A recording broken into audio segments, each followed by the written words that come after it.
So this week, PlayStation announced the new PlayStation Playmakers program, along with a LeBron James limited edition DualSense and PlayStation 5 faceplates.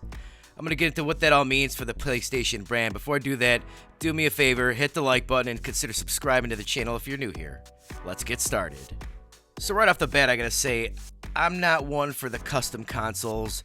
This one is a little loud. I'm not super hot on the custom console faceplates, but I do kind of like the DualSense controller. I am thinking about picking that up. I do want a black controller. This one is a little loud. I'm still 50-50. It does look fairly nice. I am more of a Jordan guy, so I would prefer a Jordan brand controller, but it does have a whole bunch of crowns on it. It says it's got I Promise on there, Chosen Ones. It's got some of his, basically his mottos on there. It's not bad.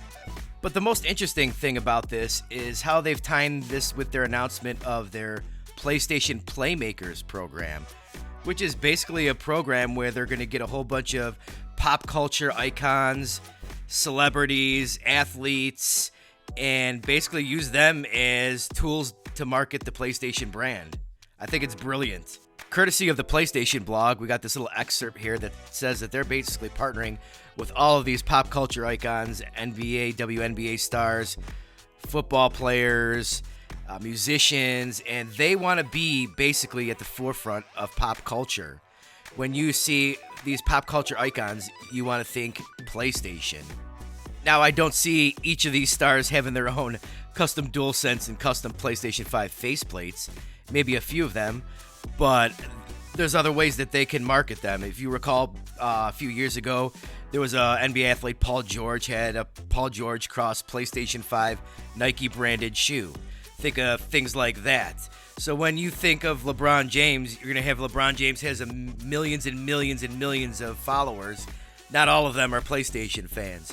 You see LeBron James in this commercial here, like what he did with God of War, and people are going to be, LeBron James fans are going to be like, oh, what is this God of War game that LeBron is doing a commercial for? Let me check that out. It's a very similar strategy to what they're doing with their TV shows and movies, because basically the TV shows and the movies, if they're not made by Sony Pictures themselves, like HBO is doing Last of Us, Peacock is doing the Twisted Metal show, basically Sony's only getting a small amount of money, maybe somewhere 10-20%, maybe if that, for licensing out their properties. This is basically just to get the PlayStation brand and name out there in the zeitgeist of pop culture. And so that's probably what they're going to do with all of these celebrities.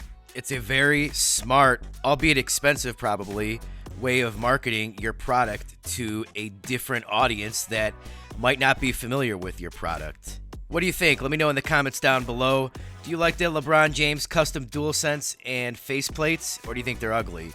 Once again, do me a favor, hit that like button and consider subscribing if you're new here, and I will see you guys next time.